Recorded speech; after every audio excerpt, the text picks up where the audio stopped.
قصة للمصطفى إذ قام يوما في الجهاد منظما رص الصفوف كما الصلاة تصفهم فكأنهم بنيان سد أحكما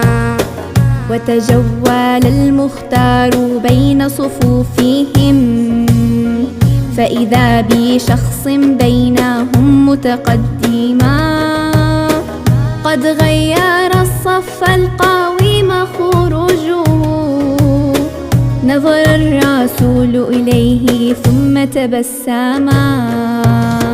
وبعود غصن للصفوف أعاده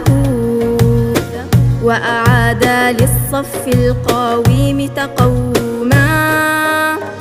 قال الفتى في